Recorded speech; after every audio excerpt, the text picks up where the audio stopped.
Hello everybody and welcome to my channel. In this video I'm going to be talking about another issue from the Ultimate Marvel Universe. Ultimate Spider-Man issue 106 is the start of the Ultimate Spider-Man Volume 18, Marvel Knights. It released on March 7th, 2007 with a cover date of May 2007. The cover simply shows Daredevil standing over Spider-Man. The story was written by Brian Michael Bendis, drawn by Mark Bagley, inked by Drew Hennessy, colored by Justin Ponser, and lettered by Corey Petit. And let me say up front, I love this storyline and the art here. Definitely a triumph for Mark Bagley's last time, well, second to last time, his last time when it comes to continuously drawing Ultimate Spider-Man. The story is simply called Ultimate Knights Part 1. The issue opens with Peter Parker arguing with Damage Control, who in this universe, the team, its members are the Wrecking Crew, who are supervillains in Earth 616, and here, they are part of Damage Control, and they're a construction and demolition company. They're sent by Nick Fury today to fix Peter's house after the Clone Saga debacle. Peter is eventually allowed to go back in his house and grab his costume.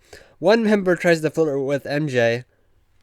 Wilson Fisk, the Kingpin of Crime, has been the main villain of Ultimate Spider-Man since Volume 2. He's been the big bad of two and a half volumes so far, and is the reason for one storyline, Volume 14 Warriors, happening.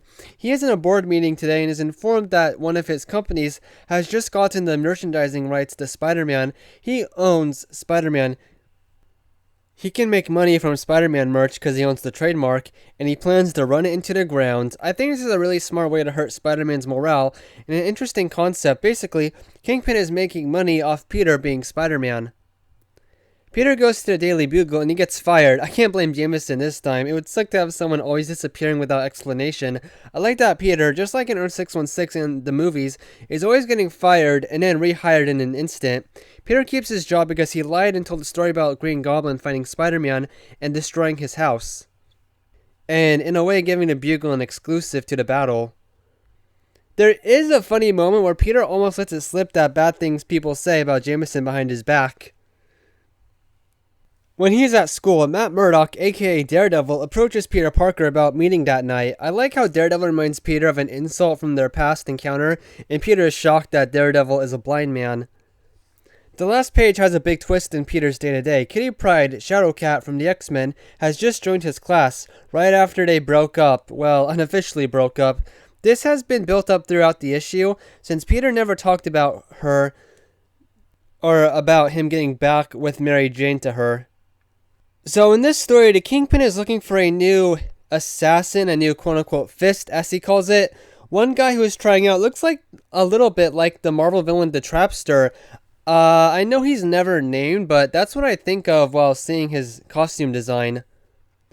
Now, this interviewer, he refuses to kill people right then and there, so Kingpin figures this guy works for the police or something. The Kingpin shows that he can still defend himself with his superhuman strength. He defeats the guy, and it turns out it's really Shang-Chi. The hero manages to escape the Kingpin and run into Daredevil.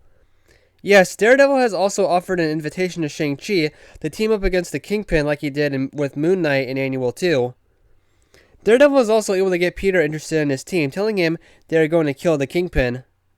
The biggest thing I will say about this story is this kind of a quiet issue compared to the last storyline of the Clone Saga, and it ends on a bunch of interesting cliffhangers for the next, I think, 4 issues complete this storyline.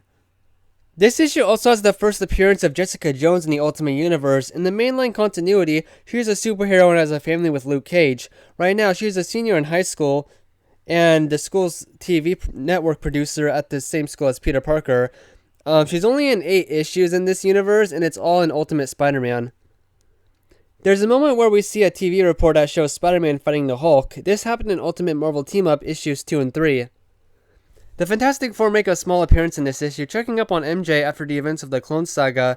As much as I love the Fantastic Four, I think these moments are just for this issue to be a more peaceful slice of life break for Spider-Man after the Clone Saga.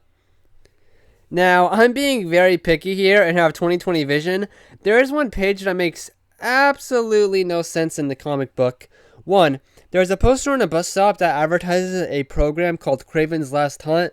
Well, Kraven returns at the end of this run, and he lost his TV show all the way back in Volume 3. Unless this is another Kraven, which we know it's not. Another one is Mary Jane hinting that her and Peter have crossed a serious line, in my mind, with Peter's face awkward. I thought they were hinting at the deed, but in Annual 3 we learned that they haven't done it yet, so I guess it was just referencing to the Clone Saga craziness last volume. This page is just Spider-Man and Mary Jane going to the Baxter building, so with those two interesting things here, well, not interesting anymore with 2020 Vision, I say his page stinks outside of critiquing it. And those are all my thoughts on Ultimate Spider-Man 106. I thank you for watching and have a good day.